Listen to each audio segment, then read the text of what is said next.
I love that song. I'm not gonna lie.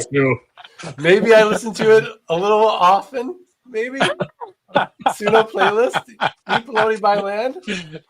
Anyways, I digress. We have a topic.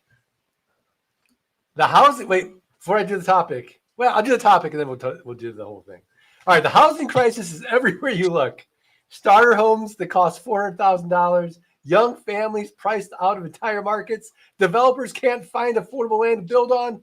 Politicians promising solutions that never materialize. Meanwhile, you're watching this unfold thinking, this is terrible for everyone involved. There's no opportunity here, just a broken system that's hurting regular people.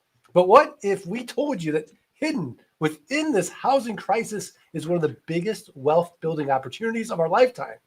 It has nothing to do with flipping overpriced houses or becoming a landlord in an inflated market.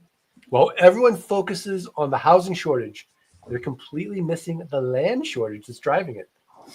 Developers are desperate for affordable land to build on, but they're competing for the same expensive parcels that everyone else wants. In today's episode, we're revealing the housing crisis solution that nobody's talking about and how smart investors are positioning themselves to profit from the very problem that's crushing everyone else, including the specific strategy for buying tomorrow's subdivisions at today's agricultural prices, and why the worse the housing crisis gets, the more valuable your land becomes.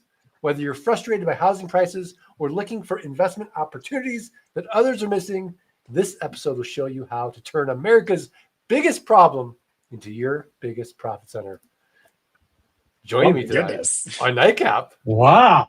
How do we live up? I know. And now the pressure's on. Right?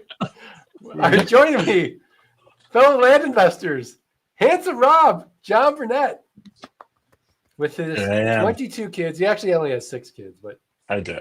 Yeah. We like right to now. Exaggerate. Yeah. Breathe in the mailing. Breathe out the marketing. The Zen Master, Mike Zato. And last but not least, the Nite Cap OG, dude, buddy, Scott Bossman. Scott Bossman, what do we do? Why should anybody listen to us? Why should people listen to us? Well, we are land investors. We stay away from homes. We don't like homes. Homes are too expensive. Homes are too stressful. And there's emergencies with home. There's mechanical problems. There's renters, rehabs, rodents, termites, tenants. And we like to simply just buy land at a deep discount and turn around and sell it. And what I love about our business model is that we buy from people that are distressed. They may be distressed with back taxes, or maybe they just don't want the land anymore and they don't know how to get rid of it. So we help people on the buy side. And then we help people become landowners when maybe they didn't think they'd be able to become landowners. Maybe they can't afford a property for $5 or $10 or $20 or $30,000 cash, but what they can afford is a low monthly payment for land. So we help people on both sides of the equation, I think, and the market's absolutely massive, and we just love land. We love land. Absolutely. You know, I don't know if you guys ever listen to the Diary of a CEO podcast. Big podcast. Stephen Bartlett gets these great guests. And so Morgan Housel was just on, the Psychology of Money author. Oh, yeah. And he's like, passive income is the biggest scam out there. He's like, all I hear about is passive income. He's like, ask anybody that's a landlord if it's passive. No, it's a job. He's like, you got to deal with repairs and you got to deal with the tenants, and they're calling you at 2 a.m. He's like, what's passive about that? But what we do is actually pretty passive, right? In the sense that, you know, once you set up the machine, which is not passive, but once it's set up, it's a one-time set it and forget it sale, and you don't have the rehabs, the renovations, the renters, and the rodents. So Zen Master, what are your thoughts? I just took some notes. I'm very excited about what you just said. I know Scott's all like looking at me weird, but Diary of a CEO, I love podcasts. I can't wait. It's a great podcast. You know, a lot of people just don't talk about land. I think they just don't think about it in the way that we do. I can't tell you how many times I've been on a call with someone who's getting into our model. They've been working in real estate for years. Maybe they're a realtor, but they were like, I always just poo-pooed land. Like literally, they'll tell you that. Like, oh yeah, I just would, I see land. I didn't want, never knew how they could actually cash flow it. So that's the real significance here, right? Is taking the land and creating positive cash flow from it.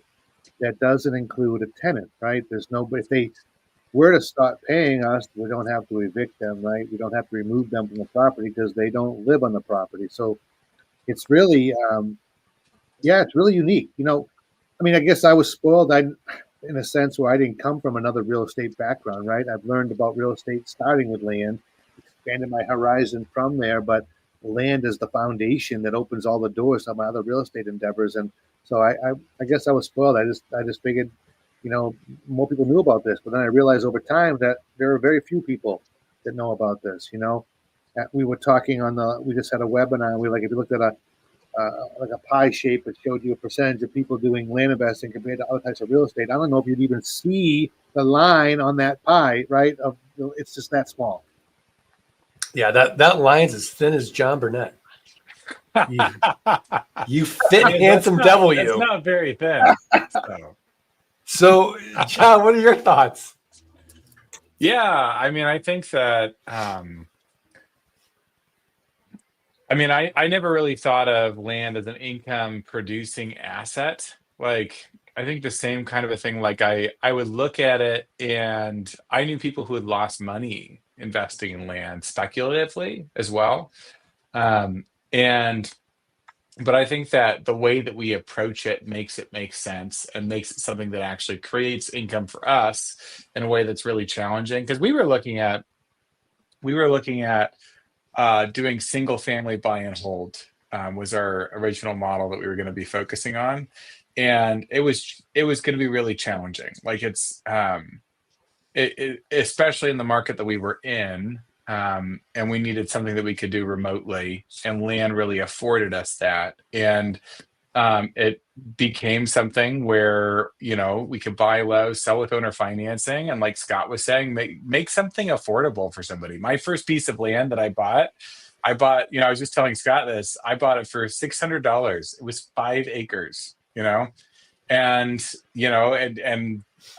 I today, like last week, I bought 10 properties and I spent 18 grand on 10 properties. And they're worth a lot more than 18 grand, And so it becomes something that I can buy affordably in a way that I couldn't with just traditional real estate, but I could also sell that super affordably, And I market that. I'm like, you can own 5 acres for $99 a month, right? Like, that's crazy. How can you, like, to be able to make something like that actually something that's attainable for somebody who's been completely priced out of the housing market and has there's nothing on the horizon that would ever allow them to own their own home. They can own a piece of real estate really affordably and within their own current budget. Yeah, absolutely. So, guys, do you want to solve the housing crisis in about, 50 minutes? Let's do it. Okay, let's do it. Let's not just solve the housing crisis. Let's make everyone who's listening to this a multimillionaire in the process. It's not a big ask. No, not at all. Just set the bar low. Let's walk them through the strategy, shall we? Cheers. Who needs a drink? Ooh, with a poppy. We only have 40 minutes, though. We don't have 50. I thought we started late, though. We started late. Okay, my bad. I mean, we could do it in 40. Can you do it in 35? What's that? Can you do it in 35? 6-minute abs. All right. Here's the strategy. Should we walk them through it? Yeah, let's do it. Or should we just string it along? No. Let it all out, then we'll talk about it. All right. Well, let's just start from the macro level, right? You got to have a piece of land in a place. Well, if you think about your own neighborhood, right? Not like, let's just pick on Boston and Bastion. I'm going to get an infill lot for $1 million. Now I'm going to build it for $3 million. And then I'm going to sell it to a guy like John Burnett. Not that many John Burnetts in the world. So we have a housing crisis because cash is trash. And so what happens when cash is trash? People buy assets. What happens to asset prices? They go up. We got inflation. We have a problem. We have a shortage. It's all started with COVID. It's a whole thing, right? So from a macro level, we all can agree we have a crisis. Now, the way to solve that is pretty simple. It's basically get cheaper land. So you're going to have to go a little bit outside of the city. And the way that we do this is we go, an hour to 3 hours outside the city. And what you could do is you could buy, let's say, 640 acres of raw land. Let's say hour or 2 hours outside your nearest city. You'd subdivide it. That's forced appreciation. Now, do you want to be a developer? No. There's a difference between a major subdivision and a minor subdivision. We want to do minor subdivisions. A major subdivision is a big multi-million-dollar project, which, as big of brains as these guys have, it's a lot of brain damage, there's a lot of risk. So what's a minor subdivision? It's simply going through the development process. What can you do in that county? What's the smallest you can subdivide without putting in roads and infrastructure and power that the county will allow? But you get forced appreciation right there. Is everybody following me on this? Following. This is like a little minor subdivision masterclass. Now, what do? We start advertising those properties, maybe with a realtor. Maybe we do it on our own for sale by owner. But we're going to do a lot in home package. But where are we going to get the home? We don't be home builders. That's expensive.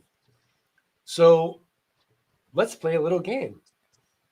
What kind of home could we build outside the city that would be desirable, but affordable? John? A very tiny home. It's a very tiny home.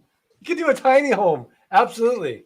There's all types of different types of homes that are, let's call them alternative homes. A tiny home, Airstream home. What are those modular homes?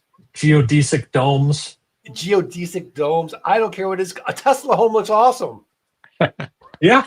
But with today's technology and with, let's just pick on Tesla, right? You can get the satellite internet, which is really good. And you could live affordably and you could make a nice living, because if you're doing an online business, I don't know, maybe land investing, which you can do from anywhere in the world. Now, the problem is solved. So you get an affordable piece of land, you get an affordable home, you put it on there. Can you bring 6 kids out there? Maybe you need 2 tiny homes. Maybe you need 3. But it's the problem is solvable. And so let's just pick on Mike. Mike, where's the opportunity for the land investor to make money on this? Wow. Well, the opportunity is to offer to people at an affordable price where they can make an easy monthly payment, no credit check, no interest, and we just get our money back quick, and so we capitalize on that. Is that where you're going with this? I feel like we're on the same page here. Got it. Exactly. So the value you've created is you bought this asset at a very inexpensive price, but you're then flipping it on affordable terms. Yes. To someone else. Yes. Yeah, that's the model. So you're making it irresistible. It's affordable. If you got a job, you can afford the land and the house. Fantastic. And we're eliminating the banks, essentially, as well. So, John, do you want to play skeptic here? What am I missing? Oh, man. I don't like playing skeptic. Dude, buddy, you want to help him out? Put you on the spot, man. I love putting John on the spot. Get Gideon back in here. Gideon, help your dad. Gideon. Can you think of any issues? See, this is. I'm calling in a friend. He can't think of any. Mark, who's gonna buy this land? There's no utilities. Didn't you just say there's no, like, you just bought the subdivision out in the middle of nowhere and no utilities? No utilities. Yeah. Who's going to buy that? Well, somebody that is going to bring in utilities. Maybe they'll do power by solar. Maybe they'll connect to a nearby power line. Still less money than a $400,000 shack in Boston that's dilapidated. And Dilapidated. It's dilapidated. That's the word of the day. If you're in John's neck of the woods, it's $1 million shack. In Scott's area, they're called deer camps. Yeah, exactly. Deer camp. Deer camp, exactly. In Unalaska. That's what. Yeah, we could all afford probably Unalaska. I got my flannel on tonight. Is it Unalaska or Onalaska? It's on Alaska. Unalaska. Yeah. It's okay. Yeah. It's all good. Okay, so that's the first skeptic is like, wait, I don't want to go somewhere where I have to bring in utilities. What about water? Right? Water by well. Maybe I got to haul in water. So yeah, is it going to be as convenient? No, it won't be. Is there a market for it? Absolutely there is. Absolutely. Yeah, I think that's one of the things that people first hear about a model. They try to poke a hole in it, like who's going to buy it, but they don't realize, we talk about it in terms of avatars, right? People that like, what are they going to use it for? There are people that literally just want to invest in, land rather than in the stock market. They want to build a portfolio. We all of us have people that buy from us repeatedly over and over again just to build up a portfolio of land. But then you have the recreational users, those who might build on it. I didn't really know that rock collecting was a big thing, but I learned that through land investing, or sky gazing, or a base of operations for hunting, or maybe using your four-wheeler or things of that nature. Go on and on. There's actually a pretty huge market out there that for people that want to own these properties. Right. And so those are the same people that maybe don't like people and don't want to be in the city. Yeah. And are set up to live alternatively. And I often tell people, Mark, some of the properties I own, would I want to go live on them? No. And it's like, but if I owned a donut shop and I didn't like blueberry donuts, would I not sell blueberry donuts because I don't like blueberry donuts? Like, would I cut that much of my market out because of my own particular taste buds? No, that's crazy. Yeah, some of these properties don't fit my cup of tea, but for a lot of people, it's a slice of heaven, like literal. They're so excited by it. So I'm going to offer it to them. That's such a Chat GPT line. I bet you play with Chat GPT all day today. How'd you know? Every time I do a Chat GPT ad, it's a slice of heaven. No, although I spent probably about an hour today doing philosophical discussions about the nature of reality with Chat GPT, we didn't say slice of heaven, ironically, but I did. You are so accurate. I had a fairly long. I did conversational Qigong with Chat GPT. Wow. Okay. I don't want to, take our housing crisis solution you haven't considered and move into the nature of reality, but I am curious. Well, it all started with Neil. How do you say his name? Neil Tyson deGrasse? Neil deGrasse Tyson. Neil Tyson deGrasse. Neil Mike Tyson. That guy. He's a physicist, isn't he?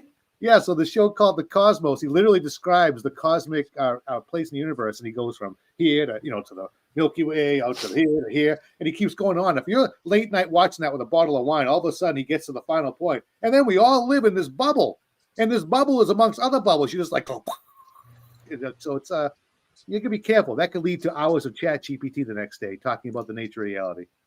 No, absolutely. I think that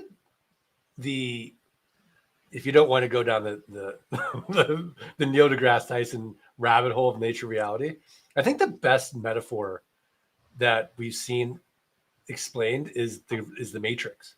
Yes.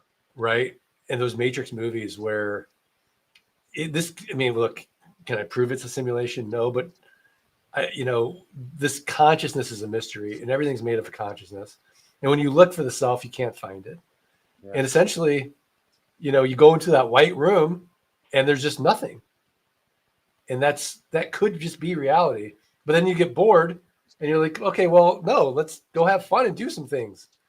And this of course, is the image I have now in my mind, Mark, is you dressed in that block trench coat, discovering the Matrix, and you're flying backwards, dodging, but it's land parcels coming at you, and dollar signs, and Mark's like we could do this whole thing. Like I think it'd be pretty cool. I think it'd be great. I mean, with Sora 2 now, we could actually do this pretty quickly. I think we should. Yeah, I think we need to generate that image. I can't wait to see that. It's like Mark Podolsky playing.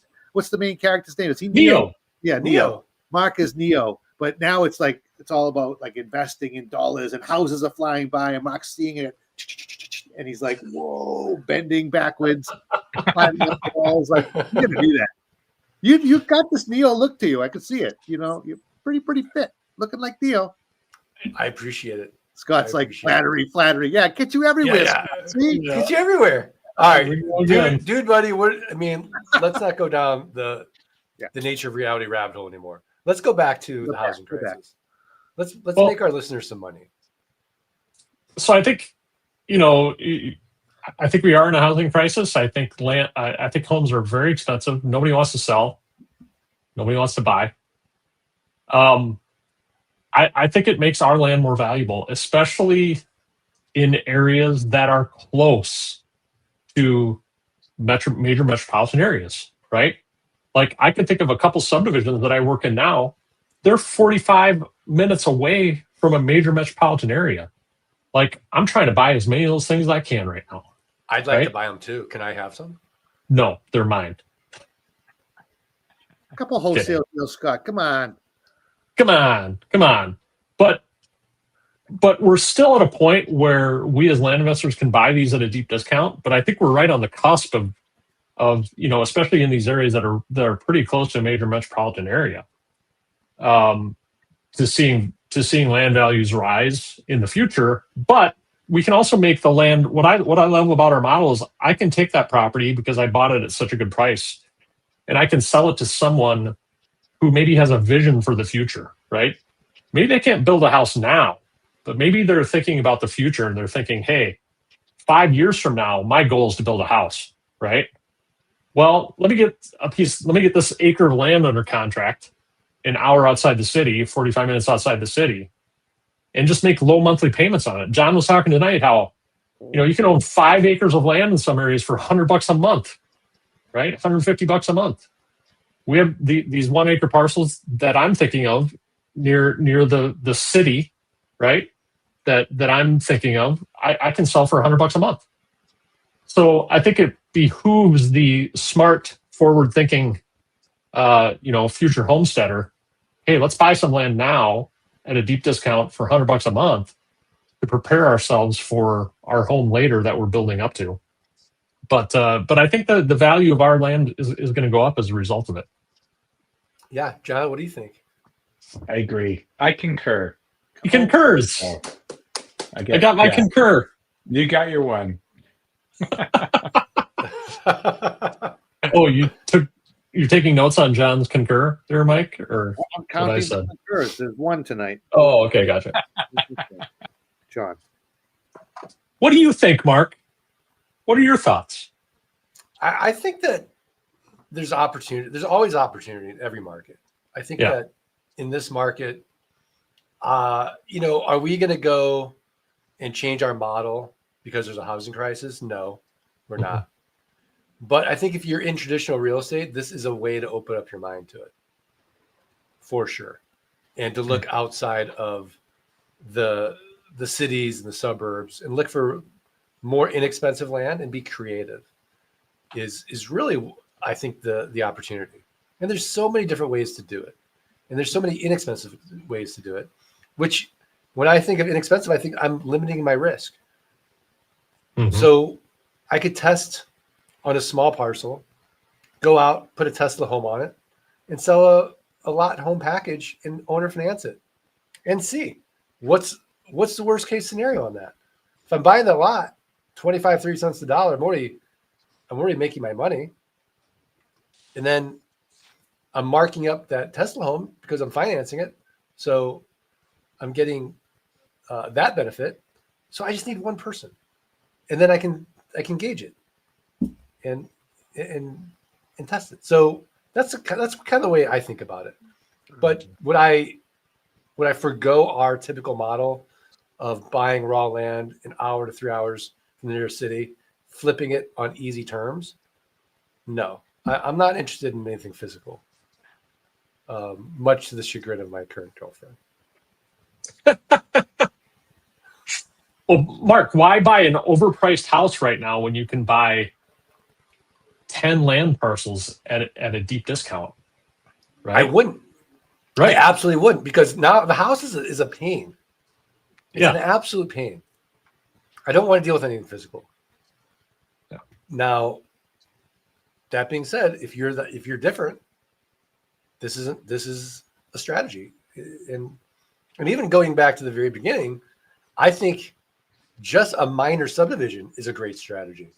You don't even need to develop it. Just do the forced appreciation. And it's much simpler than you think. Get a surveyor out there, have them present the plans to the county, get it approved. You got yourself some smaller parcels. Yeah. I think even if you really love these other types of real estate, it's hard to argue against the fact that how it's nice to have maybe 10 grand a month even coming in from passive one-time transaction land deals the way that we do them, right? I mean, that's just, while you're waiting for these other things to happen, yeah, you can make money with entitlement, with subdivides, with, all types of real estate, but bigger cash flips. But just the timeline, right? You can't guarantee when that's going to happen, how much time you're going to invest, what could go wrong. I've seen what cash flips all of a sudden.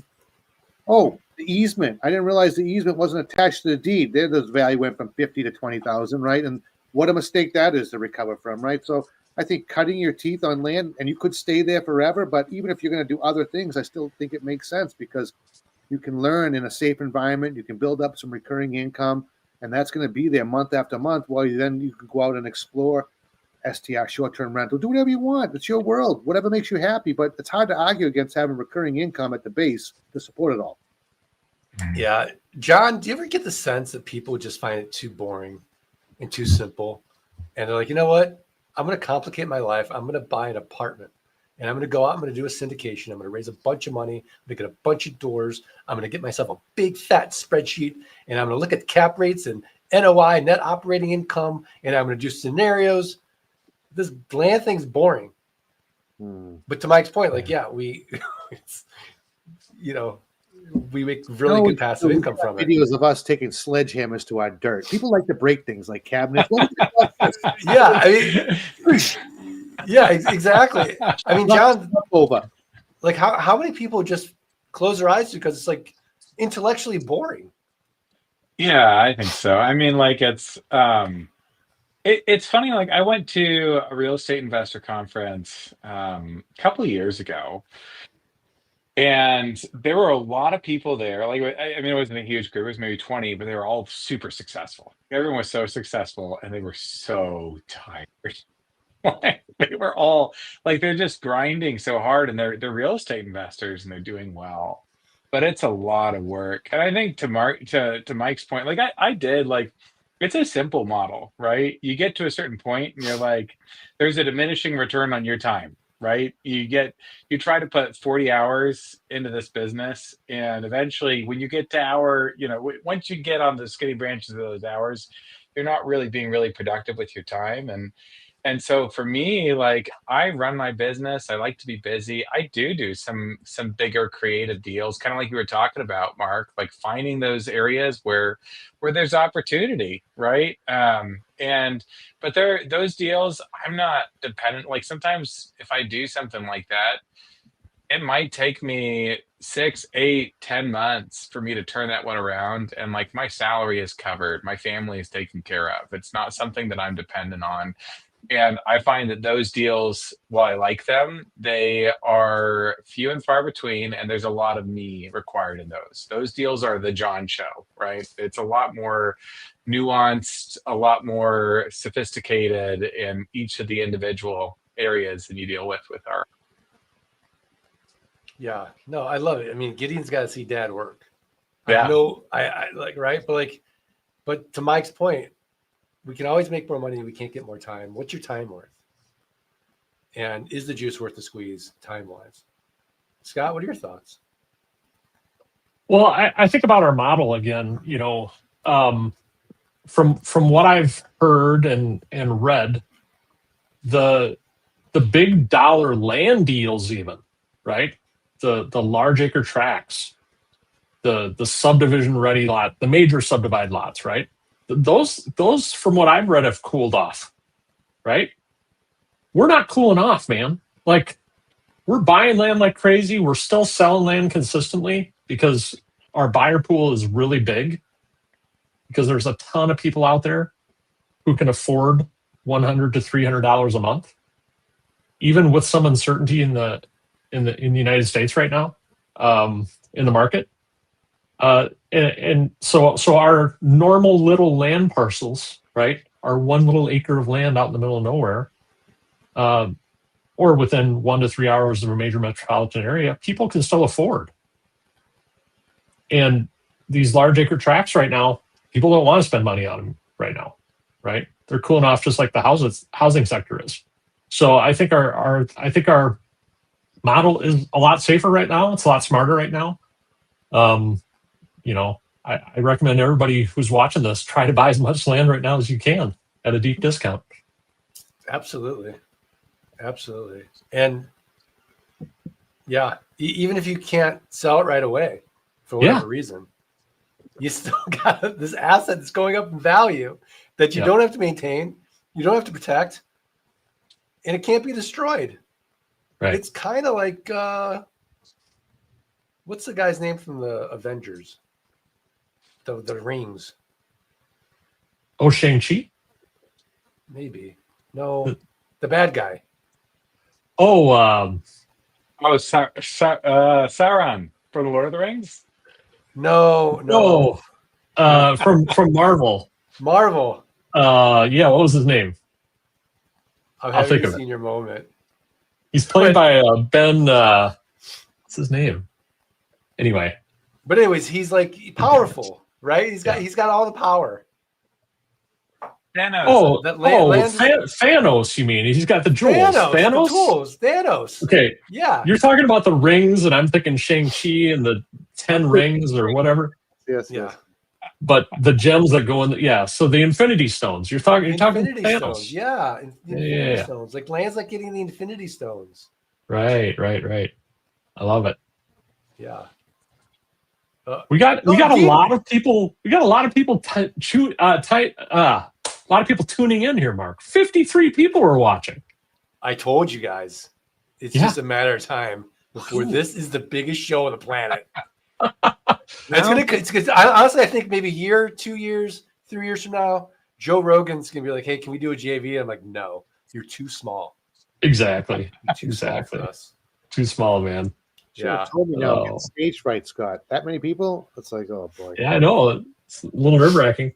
Yeah. All right. So Dean says, I had my game plan call today. Excited to start week 2 of flight school. Listening to you guys on the way home from work. No more texting. I love it. That means he met with Tate, Mark. What's that? That means he met with Tate. He met with Tate, today. Yeah, like that's an incredible experience for anybody to have a call with Tate. He's like literally one of the most successful land investors I've ever known. Crazy. I mean, to have that time with him is invaluable. It's unbelievable. It's hard to like put a value on it. It's invaluable. For sure. All right, Lauren, same at Dean Hankless. I'm on week 2 and looking forward to figuring out exactly what to do. This magic list I just got. I love it. You're gonna mail, Lauren. You're gonna mail it. You can send out some offers. Magic. Lauren's gonna crush this. Amazing. We got another flight school student, Lamont Harvey. He's in week 5, looking at getting wholesale land arb. You got to buy land by week 5. That's right. The pressure's on, Lamont. I love it. He likes our song so much, he's going to make it his wake-up alarm. I mean, it's really catchy. It is. It's really catchy, for sure. Yeah. Eat bologna, buy land. Should we answer some questions? Let's answer some questions because all right. Yeah. Okay, this is from Fred. Do y'all recommend looking for lots and land in growth cities or looking for land and lots on outlying areas of growth cities?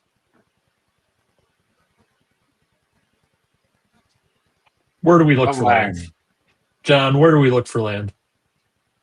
So we look for land first and foremost. Well, so generally we're not going in city, so we're not doing like infill lots or anything like that.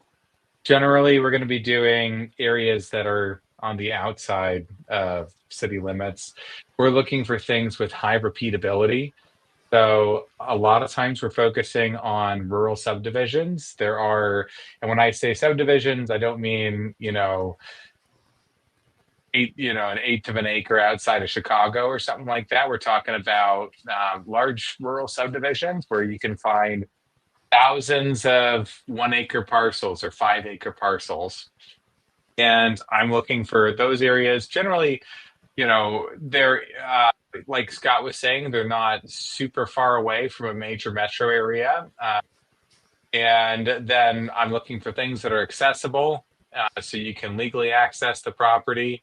And then ideally, you can build on the property and recreate on the property, And if I've got those three things in place, it's a piece of land that I can sell. Sometimes I buy land where you can't camp, or sometimes I buy land where you can't build and you can camp, right? But I'm looking for property that I can sell, and with repeated, like when you look at the rural subdivisions, it's really repeatable. And so with repeatability, it means that you can scale, you can delegate, you can automate because you have consistent variables. And so those are the types of areas that we want to focus on the most.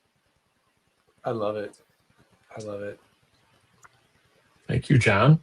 This is from Daniel. Daniel Bryan, by the way. I agree. I think I agree. We're going to be working with Daniel hopefully soon, but the government shutdown. What's up, brother?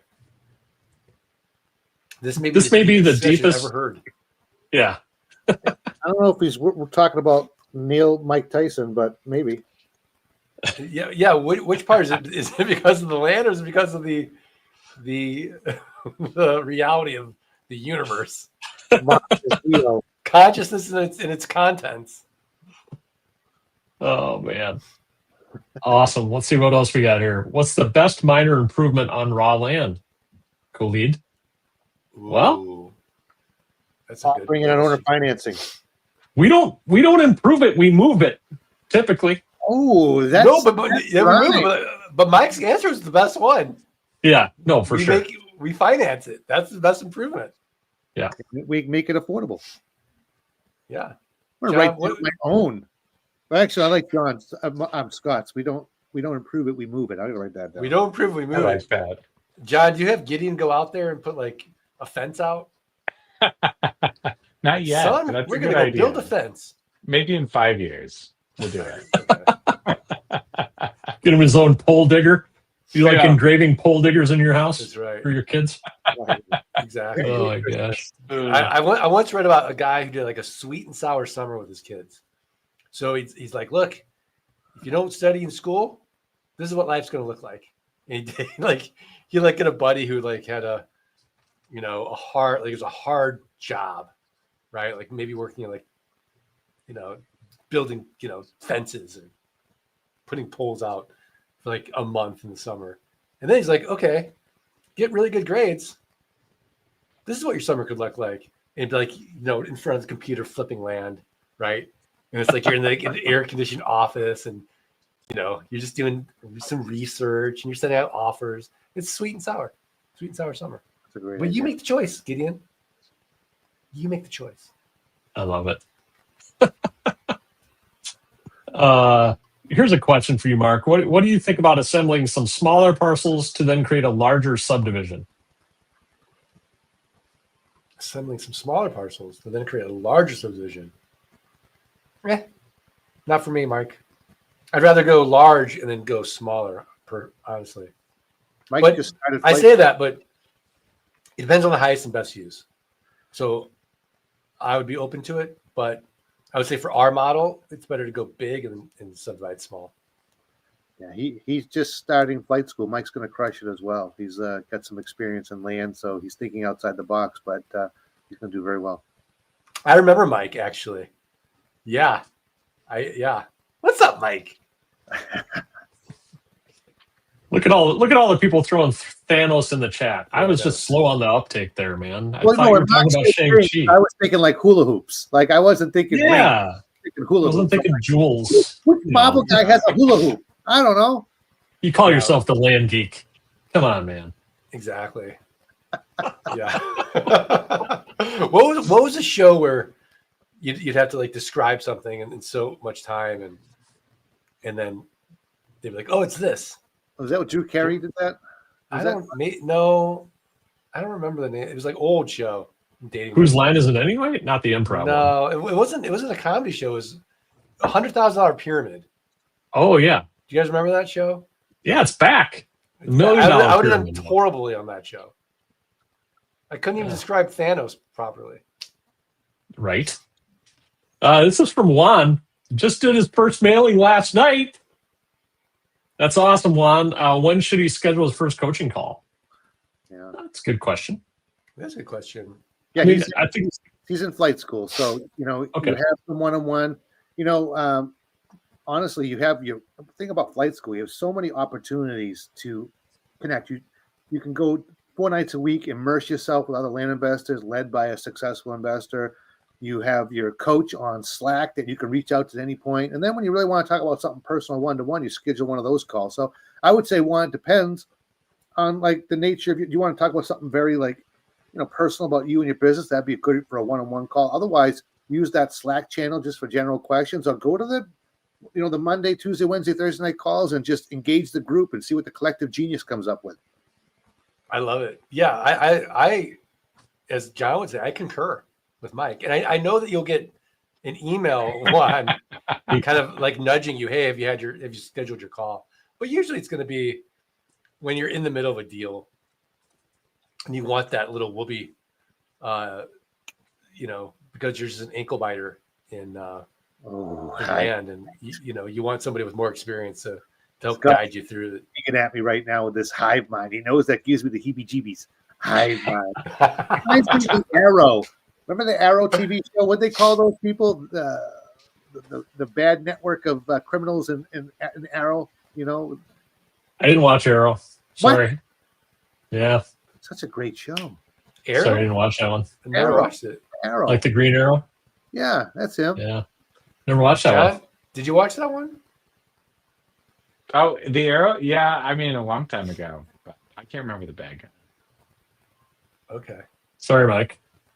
That's Yeah. all right. I'm on an island by myself right here. I can handle it. You do have a very powerful search engine over there. You could probably just type in that question, get an answer lickies. But Mark said I had too much AI today. I don't want to do any more. oh, okay. All right. The AI limit. Question from Wait. Fred. By the way, speaking of limits, because last week I gave Mike an incredible tip with Keith Cacao. Oh yeah. I just got a new toy. I'm very excited about. So I think I'm very open about my dopamine addiction, right? Mm-hmm. Where I'll be on my phone and I have to check Slack and I check email, and I can't like I'm always getting these. I want to get my hit, right? And it's a problem. And I've tried all these apps and they work, and then I forgo them. I have a new toy. What is it? It's the brick. The brick. Wait, I think Have you guys heard of this thing? I think I might Yeah. have. Talk to us. So basically, if I want to check email or Slack on my phone, I have to literally physically take my phone to the brick to unlock it. So now my phone is bricked until tomorrow. Oh. Yeah.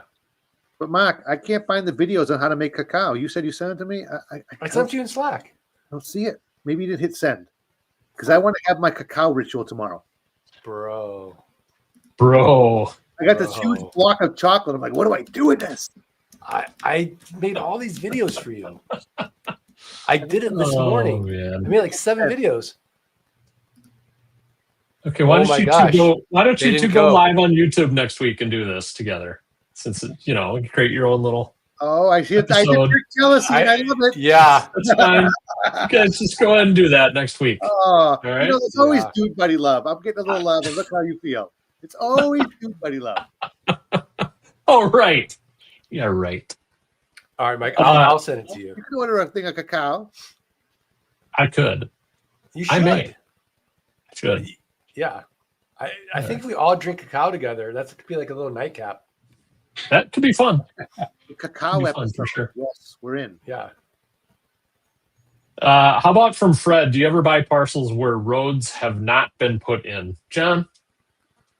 Yes, I have, and I don't like it. It So, sounds so depressed. It's like admitting something. And she I've doesn't never- I've done it. I've done it.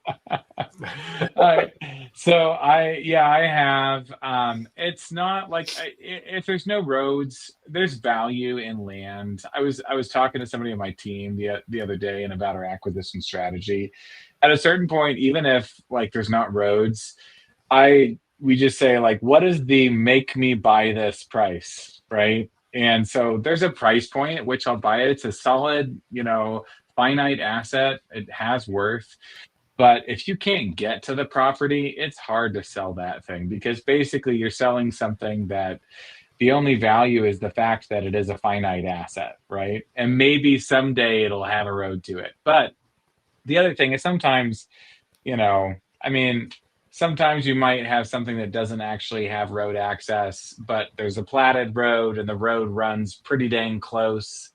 But if you can't drive to the property with four-wheel drive, like I'm usually out. Well, it has to in be that paved, scenario. though. I think you need to clarify. Does it have to be a paved road? Like what kind of what's No. the area? Because Yeah. So dirt road is fine. Like when you look at when you zoom out and you look at like a GIS map, you'll see like the map, you'll see all the parcels and stuff, and you can see where there's roads, right? Where the county has platted roads.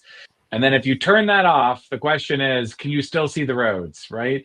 And when you turn off all of the parcels and everything, you should at least see dirt roads. And dirt roads are great, right? Most of my properties are only dirt road accessible. And so I don't need paved roads. I don't even need gravel roads, but I just want there to be something more than nothing, basically. Yeah. You could blade a road, Fred. Mhm. Or you get your customer to blade a road. Just saying. That could be fun. That could be fun. It could be fun. So some people, I know it's not ideal, Mark, but haven't you made money off of landlocked properties? So I've heard you talk about this. I know it's not ideal. It's not that it's not ideal, but as long as they're not going to a bank and having to borrow money on that land to build, and as long as they understand that is a limitation, and they can actually, to John's point, physically access that property, no problem. I don't have a problem with it. I've made a lot of money doing it. Would you try to buy it cheaper? I think I would. Of course, yeah, of course. I mean, the dollar skittle for sure. It's landlocked. Yeah. There's no roads. I got to blade a road. Well, give them the John Burnett offer. And on your deathbed, there'll be no money involved. But on your deathbed, you have total consciousness. Just sign here. Now I got to go blade a road. All right, let's get this question from Lamont, and then we'll maybe wrap it up here soon. Lamont's looking for a wholesale deal. Well, we'll go to Mike Zano, King of Wholesale. But most that he's come across on the other side of the county, Mike, probably from where he's working. Should he give them consideration? I would, only because if you're in the same county, you're seeing. Remember, the reason we like to focus, one main reason is for that buyers list we're going to build, and you want to be able to attract all these people that you're going to put on your buyers list.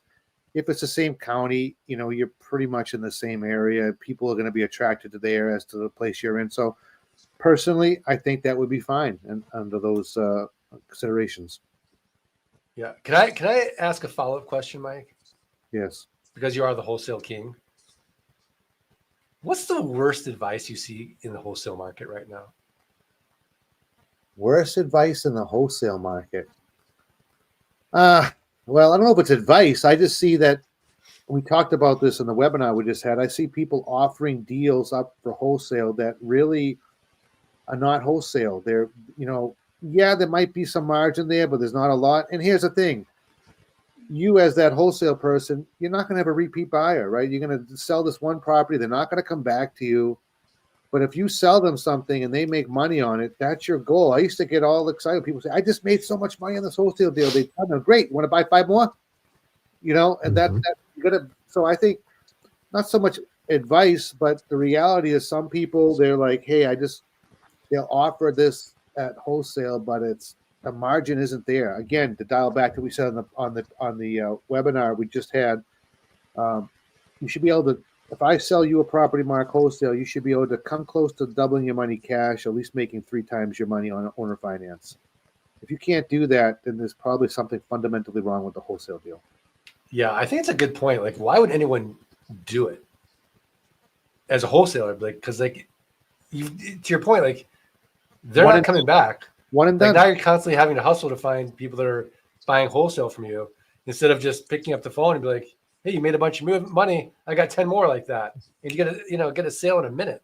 Your effective hourly value on that as a wholesaler is incredible. What you used to say, Mark, pigs get fat, hogs get slaughtered, right? If you try to get too greedy, it's like you just ruined everything for yourself for future deals. Yeah, I'm glad I asked the follow-up question. Good on me. I did skip. Okay, I want to go back because Aaron said that I skipped her. I didn't mean to skip you, Aaron. There's a lot of spam in the chat tonight. This guy, yeah, a lot of spam going on. I don't know. We got a spammer. But here, this is from Aaron. Would you consider Land Portal a good database to use to find land to buy? Do you guys use Land Portal? I don't. Why not use LG Pass and LG Pass data? Powered by Zamplo. Yeah. Yeah, Zamplo, right? 20% discount. Yeah. That is a shameless plug, by the way. It was very shameless. I feel like a lot of these data services, they kind of come from a common parent source, but I think Zamplo is great because it integrates with our software, and our software is built around this business model. Like literally, was not something that you took, Mark, and just try to fit it to us. It was created for us, by us. Well, not me. I'm not that smart to do software, but by us collectively as a group of people, as Land Geek, it was created. And so I just think that, the Zamplo is relatively new to me, but I love it. And it integrates, like you said, seamlessly. So that's a win-win, which makes it a win-win-win. Yeah, it's a win-win-win. And they just added due diligence too. You can do your due diligence through them as well. Beautiful. They did do that. Yeah. Nice. Yeah. I wasn't aware. So, Aaron, check it out. We're constantly innovating. Every little problem in the land business, we're solving ourselves. I love it. Now she's happy. Sorry about that, Aaron. Fred is asking what that site was. Zamplo. Well, it's LG Pass is our proprietary software that helps us mail and create contracts and deeds and stay organized. LG Pass. You get a free month to play with it. Yeah. So you get a free trial. And then included in that, Better yet, Mark. you can get the data. Better yet, go to flight school, get it for 6 months. Come on. I mean, it's even better. Yeah, exactly. Go to flight school, get it for 6 months for free. Be a real land investor. Eat bologna. Buy land. Go to flight school. It's simple. Rich Summit, yell out. I want to just yell out one time, eat bologna. I want to hear everybody yell back. We're doing that, by the way. Oh man, we're definitely doing that. It's a great idea. Well, guys, looking ahead at the schedule, I think we have an off week next week. Why? There's nothing on the schedule. Oh, really? Are we taking out next week off? I mean, we don't have to. You're right. There's an off week. Myself, What's that, Mike? I may not be able to make it next week. I have a friend flying in to the Boston area. Wait a second. I had a friend in last week, and I still came to Nite Cap. John, are you in for next week? I'm down for next week. Mark, are you in? I'm only in if everybody puts into the chat that they want us to do a Nite Cap episode and that they will send right now a link to one friend for them to join us live next week. If not, let's just drink, virtually on our own and we'll talk land, just the 4 of us. We don't need to go live. That'd be fun. That'd be fun. I still want to see you guys, selfishly. Well, that's sort of how this all. Remember, like 5 years ago, Scott and I would just drinking and talking about land one night. We're like, hey, let's go live on Facebook. That's kind of how it all started. Yeah. I love Daniel Bryan John has 26 kids. When is Mike have an excuse? That is true. I think John should bring a new kid on every show. That should be required. Like, just rotate them in. Kid of the week. That's 26 weeks. Yeah. Right there.